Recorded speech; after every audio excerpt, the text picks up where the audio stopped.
पूर्व मुख्यमंत्री अशोक गहलोत ने भाजपा सरकार पर हमला बोलते हुए परिसीमन को लेकर कई तरह के आरोप लगाए हैं। हमारे साथ में विधि एवं न्याय मंत्री जोगराम पटेल है, उनसे खास बातचीत के लिए। सर, आज पूर्व मुख्यमंत्री अशोक गहलोत ने आपने जो पंचायत समिति और ग्राम पंचायतों का जो परिसीमन किया है, उसको लेकर राजनीतिक विद्वेष की भावना का आरोप लगाया है, क्या कहेंगे? पूर्व मुख्यमंत्री आदरणीय अशोक गहलोत जी का आज का जो आरोप है और उनका जो ट्वीट है वो पूर्ण रूप से राजनीतिक से परिचित है, हताशा से भरा हुआ है। और चूंकि उनका आपस में दिनों दिन पब्लिक में गिराव गिर रहा है और अपनी स्वयं की राजनीतिक दल में वो किनारे किए जा रहे हैं, इसलिए सुर्खियों में बन के उन्होंने स्टेटमेंट दिया है। यही माननीय अशोक गहलोत जी थे जिनके कार्यकाल के मुख्यमंत्री के कार्यकाल के दौरान एक ग्राम पंचायत 30,000 की जनसंख्या की और एक ग्राम पंचायत 250 की जनसंख्या की, और विशेषकर जैसलमेर बाड़मेर में नियमों के विपरीत, राजस्थान के अनेक क्षेत्रों में पूर्ण रूप से नियमों के विपरीत पंचायत राज का पुनर्गठन किया। निगमों का, चाहे जयपुर का निगम हो, चाहे जोधपुर का निगम हो, चाहे कोटा का निगम हो, उनका बट्टा बैठा दिया, दो निगम कर दिए। और निगमों के वार्डों के पुनर्गठन में भी उन्होंने पूरी तरह से वोटों की फसल काटने के लिए, चाहे भौगोलिक दृष्टि हो या जनसंख्या की दृष्टि हो, अनाप शनाप का फर्क किया। एक वार्ड 5,000 का, एक वार्ड 35,000 का, और एक वार्ड कॉम्पैक्ट नहीं, उसमें कहीं से एरिया कहीं मिला दिया। इसलिए मेरा ये मानना है कि माननीय अशोक गहलोत जी को ऐसा वक्तव्य देने का अधिकार नहीं, क्योंकि जो काम उन्होंने पंचायत राज में किया वो पंचायत राज का मूल मकसद ही खत्म कर दिया।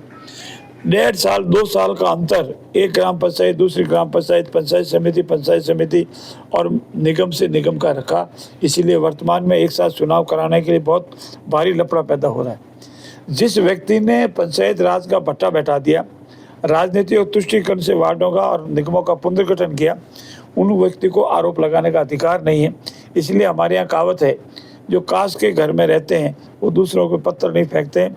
माननीय अशोक गहलोत जी ने कि सरकार पूर्ण रूप से अंतर्विरोध से घिरी हुई थी, कुर्सी बचाने का प्रयास था, और जिसने जैसा किया अशोक गहलोत जी सब साफ देखते गए, इसलिए उनको आरोप लगाने का अधिकार नहीं है। वर्तमान सरकार पूर्ण पारदर्शिता से नियमों के अनुसार, चाहे पंचायत राज है, चाहे नगर पालिकाएं हैं, चाहे निगम है, उनका पुनर्गठन कर रही है। और कोई भी व्यक्ति जाकर के आराम से देख सकता है।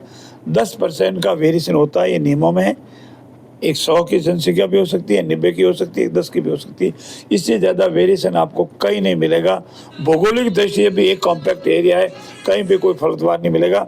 अगर सिंगल भी हो तो कोई भी चैलेंज कर सकता है, मैं उसको चुनौती देता हूँ।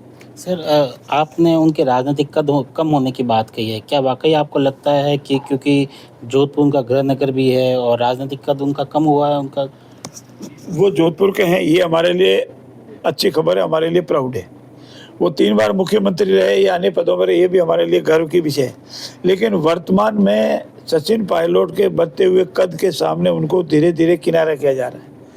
अनेक मौक़ों पर ये देखा गया है कि उनकी तवज्जो नहीं मिल रही है, और वो स्वयं भी मानते हैं कि धीरे धीरे उनको किनारे किया जा रहा है, क्योंकि उन्होंने ही आला कमान द्वारा भेजे गए आला कमान के प्रतिनिधि को विधायकों से मिलने नहीं दिया, मीटिंग होने नहीं दी, स्वयं तो जैसलमेर चले गए, और एक उनके नेता को लेकर के वो दूसरी जगह विधायकों के साथ चले गए। जब कभी भी उनको दिल्ली बुलाया गया, उनको बीमारी का या अंगूठे में लगने का बहाना बना दिया, कभी भी आला कमान का कहना नहीं माना।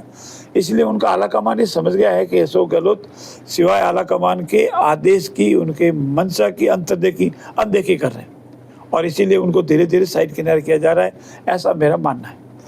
सर, हनुमान बनीवाल राष्ट्रीय लोकतांत्रिक पार्टी के सुप्रीमो जयपुर में धरना दे रहे हैं लगातार। 2 तारीख को बड़ी रैली की भी बात कर रहे हैं एसआई भर्ती को लेकर। जबकि आपने कहा है कि ये राजस्थान उच्च न्यायालय में लंबित मामला है, ऐसे में क्या डिसीजन किस तरह से रहेगा सर? देखिए, हनुमान जी का जो धरना है वो राजनीतिक से प्रेरित है, वो विद्यार्थियों या बेरोजगारों के हित के लिए नहीं है। उन्होंने सिर्फ इस मात्र लिए धरना दिया है कि माननीय राजस्थान उच्च न्यायालय में मामला विचाराधीन है, आने वाली 2 मई को पेशी है। माननीय राजस्थान उच्च न्यायालय नियमानुसार जो भी निर्णय लेगी या जो भी कार्रवाई करेगी, ऐसी स्थिति में जब कोई विषय न्यायालय में लंबित हो, सब जुडिस हो, तो उस पर किसी का वक्तव्य दिया जाना ठीक नहीं है। और उनका भी ये धरना, क्योंकि उनको भी धीरे धीरे बिल्कुल जनता से उन ख़त्म हो रहे हैं। उनका जो पहले मान था अपने खुद की पार्टी में, दूसरी पार्टी वो ख़त्म हो गया। उनके जो साथी थे वो धीरे धीरे उनसे अलग हो गए, अब वो अकेले हैं। तो कोई न कोई अपनी राजनीतिक रोटियां सेकने के लिए, सुर्खियों में रहने के लिए इस तरह से वक्तव्य दे रहे हैं या धरना दे रहे हैं। उसके पीछे मकसद उनका विद्यार्थियों या बेरोजगारों को हित दिलाने का नहीं, राजनीतिक दृष्टिकोण है, इसलिए मैं उसको सही नहीं मानता। और उनका कहना है कि या तो ये भर्ती रद्द होगी या फिर राजस्थान में भर्तियाँ ही नहीं होगी।